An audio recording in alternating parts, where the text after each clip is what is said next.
State sentinel में आपका स्वागत। मैं हूं रविंद्र सिंह। बड़ी मायूसी से ये बात कह रहा हूं मैं कि ऊपर वाले की डिस्ट्रीब्यूशन में भी प्रॉब्लम है जनाब, वहाँ भी शायद सिफारिश चलती है।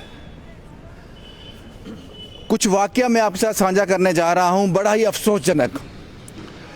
शुक्रवार शाम लगभग 2:30 से 3 बजे के बीच एक नवजात का शव मिलता है बठिंडी के एक फ्लैट के परिसर से। इसीलिए मैंने कहा कि ऊपर वाले की डिस्ट्रीब्यूशन में फ़र्क है, शायद वहाँ भी सिफारिश चलती है। मैंने कई लोगों को देखा है, वो हर जगह जाके अपना माथा टेकते हैं, हाथ पांव जोड़ते हैं उस खुदा के आगे, उस भगवान के आगे कि उनके घर में खुशियाँ आ जाएं, औलाद मिल जाए। लेकिन ऊपर वाला जिसको देता है वो कदर नहीं करता। शायद हालात ऐसे बनते होंगे, शायद हालात ऐसे होते होंगे कि उस वक्त उस औलाद को एक्सेप्ट करना शायद उनके बस में ना हो, तो वो ये दरिंदगी कर देते हैं, वो बच्चे को फेंक देते हैं। ऐसा ही मसला सामने आया, बठिंडी के एक फ्लैट के परिसर से मिला। ये वाक़या हो गया, समझ आ गई है किसी की दरिंदगी, किसी का, वो शायद इंसान नहीं रहे होंगे। और भी ऑप्शन थे, आप अनाथ आश्रम में दे देते, आप किसी ऐसी जगह पहुंचा देते यहाँ वो जिंदा रह पाता। शायद ऊपर वाले ने कुछ सोचा उसके बारे में, अच्छी ज़िंदगी उसको मिल जाती। लेकिन वो नवजात मृत हालत में पाया गया, शायद सर्दी के कारण या फिर कुछ और कारण रहे होंगे। लेकिन उसके बाद की जो प्रक्रिया, उसके बाद क्या हुआ, वो हैरत अंगेज कर देने वाला है। जिस तरह से हमारा एक प्रोसेस है, जब भी कोई इस तरह की बॉडी मिलती है, गवर्नमेंट मेडिकल कॉलेज को ली जाता है, पोस्टमार्टम होता है, फॉर्मेलिटीज़ होती हैं। उसके बाद एक प्रोटोकॉल है कि 72 घंटे के अंदर इंतज़ार किया जाता है कि शायद कोई क्लेम करने वाला आ जाए। अगर 72 घंटे के बाद भी कोई क्लेम नहीं करता है तो उस बॉडी को लावारिस समझकर प्रशासन में शायद कुछ ऐसे प्रावधान होते होंगे, उसका अंतिम संस्कार कर दिया जाता है। लेकिन कुछ लोग ऐसे हैं जब उनके पास ये खबर पहुंचती है, वो कहते हैं जनाब ऊपर वाले ने इसको ज़िंदगी तो दी थी, वो ज़िंदगी ये जी नहीं पाया, लेकिन जो इसकी विदाई हम जहाँ से करेंगे वो ऐसे करेंगे कि जैसे इसी ने किसी के घर में जन्म लिया हो, एक ज़िंदगी जीकर वापस जा रहा है, उस रिस्पेक्ट के साथ हम इसकी वापसी करेंगे। लेकिन आज जो हुआ वो शर्मनाक था। ये लोग जो आप तस्वीरों में देख रहे हो, ये शुक्रवार की शाम से ही उस प्रोसेस में लग गए। जब ये गवर्नमेंट की फॉर्मेलिटी, प्रशासन की फॉर्मेलिटी ख़त्म हो जाएगी, उसके बाद उस नवजात का शव इनके हवाले कर दिया जाता, ये उसका अंतिम संस्कार पूरे तरीके के साथ करते।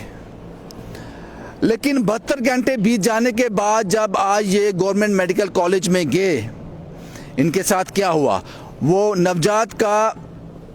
नवजात की बॉडी इनको नहीं दी गई, वो शव इनको नहीं दिया गया और इनके साथ बड़ी बेरुखी से पेश आया गया। हालांकि प्रशासन के बड़े अधिकारी, डिप्टी कमिश्नर से लेकर तहसीलदार साहब से लेकर, ये सब लोग एग्री थे इन लोगों के लिए। इनसे बात चल रही थी कि 72 घंटे होने के बाद आप ले जाओ। लेकिन एक डॉक्टर, जिनका नाम शायद डॉक्टर अमजद है, अमजद भट्ट साहब, पता नहीं क्यों आपने वो शव इनको नहीं दिया, क्योंकि इससे पहले भी ये ऐसे पुण्य के काम कर चुके हैं।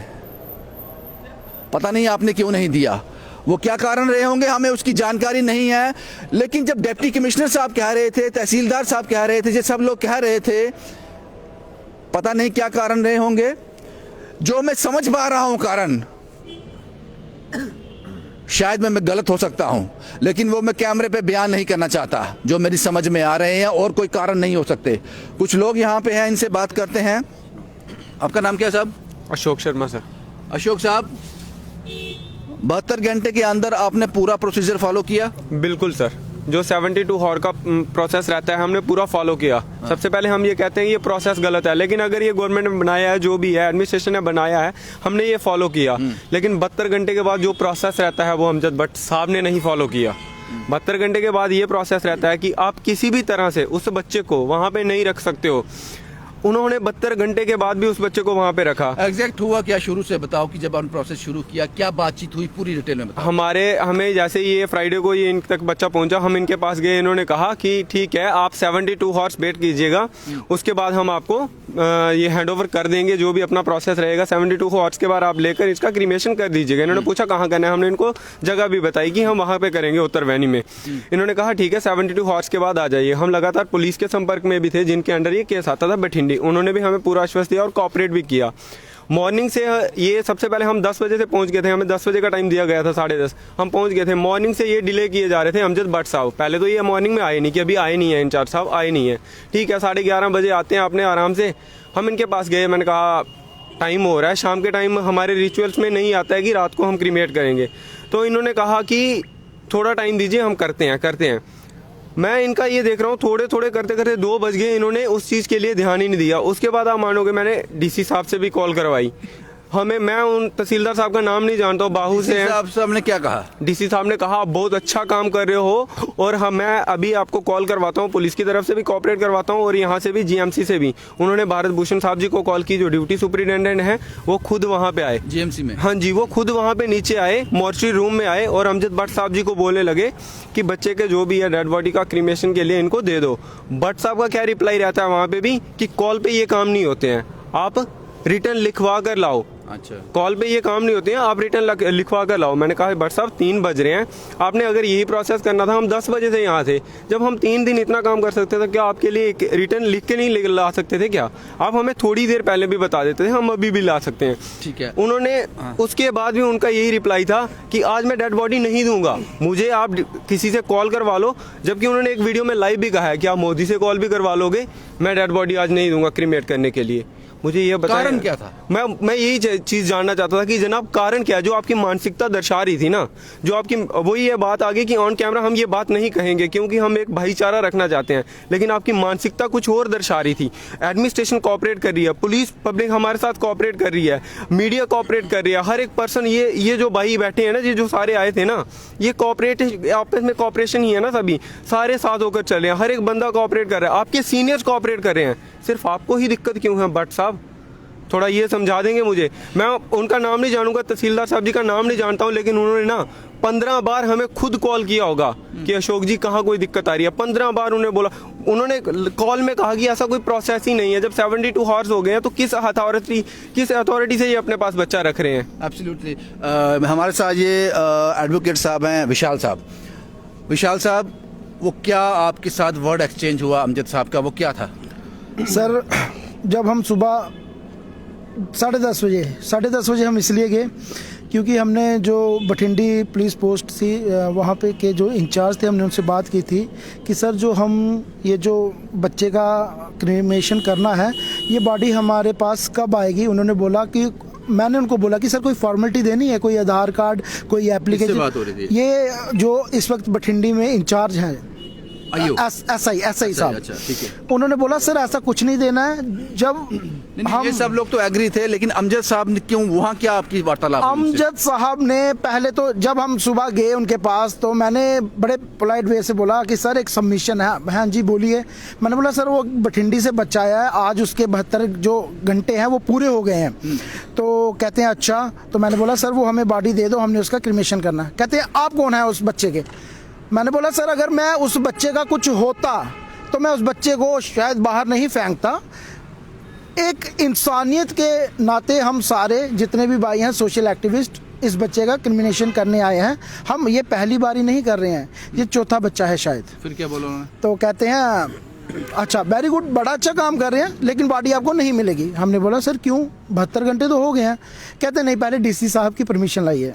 हमने बोला पहले हमने तो बड़ा किया कि हमने पहले भी किया सर, ऐसा कुछ नहीं हुआ ये वो। नहीं, जब तक आप डीसी साहब की परमिशन नहीं लाएंगे हम बॉडी आपके हैंडओवर नहीं करेंगे। इतने में जो अशोक जी ने बोला, वो जो सुपरिटेंडेंट साहब आए, उन्होंने तो हमें ये बाहर आके बोला कि मैंने इनको बड़ा फोर्स किया, लेकिन ये कह रहे हैं जब तक डीसी साहब की परमिशन नहीं आएगी मैं बॉडी नहीं दूंगा। फिर हमने डीसी साहब को कॉल की, उन्होंने बोला भाई आप बहुत अच्छा काम कर रहे हो, एक किसी को आप मिट्टी नसीब करवा रहे हो जिसको उसके माँ बाप फेंक के चले गए। ऐसा हमारे में कोई नहीं है कि मैं आपको कोई एनओसी या कोई लेटर पे लिख के दूंगा कि बच्चा इनके हैंड ओवर करो, आप कर सकते हो 72 घंटे का अगर टाइम हो गया। लो किया और हम फिर से सारे उन्होंने डायरेक्ट कॉल नहीं की? नहीं उन्होंने नहीं की। उन्होंने जिन वो जो सुप्रिटेंडेंट साहब भेजे थे इनसे भी बात हुई, सारी बात हुई। फिर हम सारे मिलके फिर से गए, हमने बोला सर ऐसे ऐसे बात है, डीसी साहब से हमारी फोन पे बात, कहते डीसी का फोन नहीं चलता है यहाँ पे डीसी का फोन नहीं चलता है। और आप इतना वो क्यों कर रहे हो कि आपने क्या बच्चे, कार्तिक भाई को आपने क्या बच्चा फ्रिज में रखना घर में जाके, ये उनकी लैंग्वेज थी। हम बड़े पोलाइट वे से बात कर रहे थे। कौन कह रहा था? ये जो मॉर्चरी में लगे हुए हैं डॉक्टर अमजद भट्ट वो। फिर जब हमने बोला सर आप ऐसा कैसे बोल सकते हैं, आप हमसे ऐसे कैसे बात कर सकते हैं, तो इतने में वो वहां से चले गए। जब हम वो चले गए बाहर, ये एक चीज़ मैं दिखाना चाहता हूँ, ये पिछले 3 दिन से ये दूध की बोतल, कंबल, दूध, बच्चे के खिलौने, बच्चे का सब कुछ जो हम लेके घूम रहे हैं, इन्होंने क्या किया अभी हमें पता चल रहा है। रातों रात उस बच्चे का पोस्टमार्टम भी हो गया और रातों रात वो बच्चा दफना भी दिया गया। अब किस डीसी से परमिशन लाई है इन जनाब ने, ये हमें बता दीजिए। लाइव होने के बाद ही काम क्यों हुआ, तो उससे पहले क्यों नहीं? जनाब हम 3 दिन से बैठे हुए हैं, 3 दिन से आपको यही कह रहे हैं, हम इनका हर एक प्रोसीजर फॉलो कर रहे थे, इनकी हर एक बात मानी।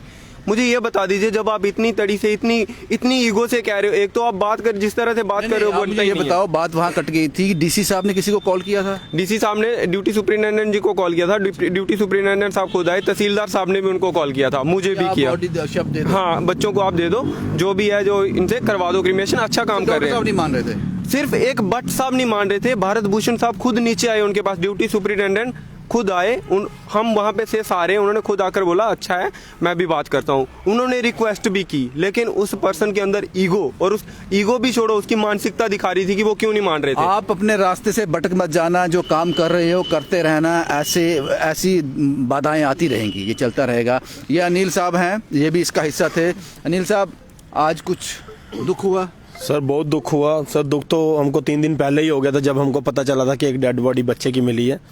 तो लास्ट टाइम भी जब मिली थी तो हमने यही रिक्वेस्ट की थी कि हमको ये दोबारा देखने को ना मिले, बट दुख तो उसी दिन हो गया था। बट आज जो हुआ ना सर, वो दुख से भी ज़्यादा हुआ कि एक अच्छे काम को करने के लिए हमको क्यों रोका जा रहा है। हमें कौन सा ये काम करना अच्छा लगता है या हमको कौन सा मज़ा आता है सर। हम भी इसलिए आ गया था, अगर हम ये यूथ आगे नहीं आएगा तो सर कौन आएगा। और वहाँ पर आया भी कोई नहीं सर, 3 दिन से हम ही घूम रहे हैं, हमने भी देख लिया। पहले भी आपने 2-3-4 ऐसा काम किया, तब कई हर्डल्स आए, कई मुश्किलें आई? कोई मुश्किल नहीं आई सर, बिल्कुल टाइम टू टाइम सारा काम हुआ, जाते थे कमीशन करके आते थे, पूरा प्रोसीजर से काम किया। लेकिन सर आज ही फर्स्ट टाइम इन डॉक्टर से हम मिले हैं, जो अहमद डॉक्टर साहब हैं इनसे मिले हैं। इन्हीं से जो भी प्रॉब्लम क्रिएट है इनकी वजह से हुई है, बाकी सब ठीक चल रहा था सर, 3 दिन से बिल्कुल ठीक था। ये चरणदीप साहब हैं, आपका मैंने वीडियो देखा, आपकी बड़ी डॉक्टर साहब से सब कुछ चल रहा था, वो क्यों चल रही थी वो इतनी बहसबाजी? सर हमने उनको बोला कि डीसी साहब ने भी मसला सॉर्ट आउट कर दिया है तो आप करो। कहते हैं नहीं, अगर मेरे को मोदी जी भी कॉल करेंगे तभी मैं किसी की फ़ोन कॉल नहीं मानूंगा। सर मैं यही बोलना चाहता हूँ, इंसान के काम नहीं आएगा तो भगवान को पूजने का कोई फ़ायदा नहीं है। अगर इंसान के काम नहीं आएगा तो भगवान को पूजने का कोई फ़ायदा नहीं है। डॉक्टर साहब ने जो भी किया आज, लेकिन सर शर्म आती है सर, ऐसी एडमिनिस्ट्रेशन पर शर्म आती है सर हमें। नहीं, एडमिनिस्ट्रेशन तो आपके साथ थी, एडमिनिस्ट्रेशन आपके साथ थी, लेकिन ये वो खिलौने हैं जो इन लोगों ने शायद उस बच्चे के साथ आखिरी बार भेजने होंगे। अक्षय साहब, मुश्किल लगा आज? बहुत ज़्यादा मुश्किल लगा जी। देखो जैसे कि हम करते रहते हैं ये काम, तो जैसे इन्होंने हमारे साथ किया ना, वैसे करना तो नहीं चाहिए था। हमने तो सोचा था कि हम विधि से बड़े अच्छे तरीके से उसको करेंगे, उसकी चलो कोई भी फैमिली उसकी जैसे भी किया उन्होंने, वो उनका धर्म उनके साथ है, हमारा धर्म जैसे है। हमारे उस बच्चे का कोई धर्म नहीं था, वो इंसान था बस। पर हमने तो अपने तरीके से सोचा ना कि हम भी अपने यहाँ पे समझा जाए। अक्षय साहब, मैं आप सबसे बात करना चाहूँगा क्योंकि हम इस चीज़ को समझना चाहते हैं कि आखिर ऐसा क्यों हुआ। क्योंकि अगर बात की जाए धर्म की, मैं मानता हूँ कि सिखिज्म में है कि वो उसको जलाते हैं, क्रिमेट करते हैं, अग्नि के हवाले करते हैं, हिंदू में भी ऐसा है, मुस्लिम में दफनाते हैं, लेकिन इस बच्चे की कोई जात ही नहीं थी, कोई धर्म ही नहीं था, पता ही नहीं था। और सबसे बड़ी बात कि जो नवजात होते हैं उनको दफन ही किया जाता है, उनको तो इसमें क्या, ये हम अजम्पशन कर रहे हैं, समझने की कोशिश कर रहे हैं। शायद डॉक्टर साहब के मन में कोई और बात भी हो, शायद कोई फॉर्मेलिटी वो करते हो कि जो फॉर्मेलिटीज है वो कंप्लीट हो जाए। हम आए थे तो हम डॉक्टर साहब से यही कहने की कोशिश कर रहे थे, प्यार से भी और बड़े अच्छे तरीके से हम बात कर रहे थे, डॉक्टर साहब ये चीज हमें दे दो, जैसे भी है, टाइम हो गया है, 72 घंटे हो गए हैं। लेकिन मैं समझना चाहूंगा, जब वो ये कह रहे थे, कार्तिक साहब आपसे मैं बात करना चाहूंगा, अगर वो कह रहे थे कि डीसी से आप लिखित में ले आओ, तो फिर उसमें दिक्कत क्या थी? डीसी साहब से लिखने में हमें बेसिकली क्या था, डीसी साहब ने हमें ये बोला कि ये तो मेरी जुरिस्डिक्शन का कोई काम ही नहीं है। आप बताओ, एक बॉडी जिसको किसी ने फेंक दिया है, अगर उसको किसी ने क्लेम कर लिया, 72 आवर्स तक कोई क्लेम नहीं आया, तो इसमें तो कोई बाधा ही नहीं आनी चाहिए। ऑलरेडी बेसिकली ये हुआ, हम डीसी की परमिशन के चक्कर में इसलिए नहीं पड़ा क्योंकि ये हमारा फर्स्ट केस नहीं है। नहीं, आप कह रहे हो उन्होंने रिफ्यूज भी कर दिया, जरूरत नहीं है। उन्होंने कहा कोई जरूरत ही नहीं है। इवन उन्होंने तहसीलदार साहब जो थे और जो जहाँ पे भरत भूषण जी है, उनको भी उन्होंने डीसी साहब ने कॉल किया, और डीसी साहब से एक बार मैंने भी कॉल किया उनको। मैंने कहा सर ये प्रॉब्लम आ रही है। उन्होंने कहा यार इस केस में तो कोई प्रॉब्लम आनी नहीं चाहिए, ये तो मैंने अभी कॉल भी कर दिया, आप 10 मिनट वेट करें। उन्होंने दोबारा वहां पे कॉल किया। देन उसके बाद हमने डीसी साहब से बात करने के बाद जब मैं अंदर गया, हमने कहा, हम सब इकट्ठे होके गए, मैंने कहा सर एक काम करें, आप हमें एटलीस्ट ये बॉडी दे दें। तो उन्होंने मेरे साथ, तो मैं बड़े प्यार से बात कर रहा था, उन्होंने सीधे आते बदतमीजी करना स्टार्ट कर दिया। उन्होंने कहा, वही डॉक्टर साहब ने, उन्होंने कहा आप कौन हो, आप कौन है? तो मैंने कहा सर हम कोई भी, हम ऑलरेडी 2-3 बच्चों का क्रिमेट कर चुके हैं। अच्छा आप क्रिमेट कर चुके हैं, आप बॉडी का फ्रिज में लगाओगे, यहाँ फ्रिज में लगाओगे, ये वो। फिर उसके बाद बाकी जो हमारा ये साथ वाले थे, ये भी हम लोग भी अपनी तरफ से बोलने लगे, वहाँ पुलिस भी इंटरफेयर होगी, और वो उसी वक्त वहाँ से भाग गए। तो ये इतनी वो करने के बाद बात तक नहीं सुनी उन्होंने। हम तो सिर्फ बॉडी हैंड ओवर कर रहे हैं, हमने कोई गलत काम तो नहीं करना है ना। ऑलरेडी पता है कि हम ऑलरेडी ये काम करते हुए हैं। क्या कारण, आप क्या समझ पाए सारे केस से? क्या समझ आया? कुछ नहीं समझ आया मुझे, सिर्फ डॉक्टर जो अहमद जी उनका ईगो समझ में आया, उनका ईगो क्लैश हो गया, कि उनको एक ईगो क्लैश हो गया। और दूसरा क्या हो गया कि वो शायद या तो हम उन्हें शायद कम्युनिकेट नहीं अच्छे से कर पा रहे थे। इवन इतना तो एक कोई मेरे ख्याल में वो पढ़े लिखे ही होंगे, डॉक्टर लगे हैं तो मॉर्चरी में संभाल रहे हैं, अच्छे खासे एजुकेटेड पर्सन होंगे, और हम भी उन्हें प्यार से ही समझाने की कोशिश कर रहे थे। या वर्कलोड शायद उन पर बहुत ज़्यादा होता है, और उसके बाद वो सुनना नहीं चाह रहे थे। बदतमीजी 1 बारी 2 बारी 4 बारी, हम कितनी बारी उनसे प्यार से बात जब डिप्टी कमिश्नर ने अलो कर दिया तो ये तो बड़ी सर उन्होंने मुश्किल एक बात है। लाइव में बोला है, आप भी वो लाइव सुन सकते हैं। डिप्टी कमिश्नर क्या, मोदी भी कॉल करेगा तो मैं बच्चा हैंड ओवर नहीं करूंगा। दूसरी बात, वो कहते हैं ये जो 5 लड़के जो आए हैं वो सिर्फ टीआरपी के लिए। अरे डॉक्टर साहब, अगर हमने टीआरपी के लिए काम करना होता ना, कोविड में 2 महीने जीएमसी के बाहर लंगर नहीं लगाते दिन रात, और तब आपको टीआरपी नहीं दिखी, और ना ही हम सब ने किसी ने भी इलेक्शन लड़ना है। हम सिर्फ इंसानियत दिखाने आ रहे थे, और अपनी मेंटालिटी को थोड़ा सा चेंज कीजिए। अगर आप जैसे डॉक्टर हुए ना, तो शायद इन फ्यूचर अगर जम्मू में कोई केस होएगा तो कोई लड़का आगे नहीं आएगा काम करने के लिए आपका रवैया देख के। कोरोना में हमने देखा था सब रिश्ते छूट गए थे, ये जात पात धर्म सब छूट गया था। मैं जानता हूँ अजमीत सिंह को, पता नहीं कितनों को उन्होंने अग्नि दी है, तो वहाँ रिश्ते सब गायब हो गए थे। ये कुछ और लोग भी हैं, हेल्पिंग हैंड ट्रस्ट से ये लोग हैं, ये भी इसका हिस्सा थे। क्या नाम है साहब आपका? सर मेरा नाम फारूक है। फारूक साहब, बदकिस्मती है जो आज हुआ, ये बड़ा गलत दौर था, ये चीज़ें नहीं होनी चाहिए थी। सर बहुत ही ज़्यादा गलत है, और मुझे तो ज़्यादा गुस्सा इस बात का है कि जो एक डॉक्टर जीएमसी का डॉक्टर अमजद भट्ट करके नाम था, जो उनका हमारे साथ रवैया था, जो उनकी जो बातें थी, जो उन्होंने हमको बोली कि आप टीआरपी के लिए आए, आप इस बच्चे के क्या लगते हैं? सर मैं एक मुस्लिम कम्युनिटी से बिलोंग करता हूँ, मुझे नहीं पता सर वो बच्चा किस कास्ट से है, किस कम्युनिटी से बिलोंग करता है। ये मेरे भाई हैं, अदर्स कम्युनिकेटिंग है सर, हमारे बीच में ये चीज़ें नहीं हैं। ये चीज़ें सर आपको सिर्फ इंसान दिख रहा सर, एक न्यू बॉर्न बेबी था सर, उसका कोई धर्म नहीं था, कोई जात नहीं थी। पहले तो मुझे अफसोस इस बात का, जिन्होंने उसको इस दुनिया में लाया, आज वो उसी के नहीं रहे, सामने आ जाते। कोई नहीं, ऐसा होता रहता है। बहुत दुख हुआ सर मुझे जान के, मुझे तो खुद भी रोना आता है कि आज भी इतना कुछ इस दुनिया में हो रहा है। तो हम लोग उसके क्रिमेशन के लिए बिल्कुल तैयार थे।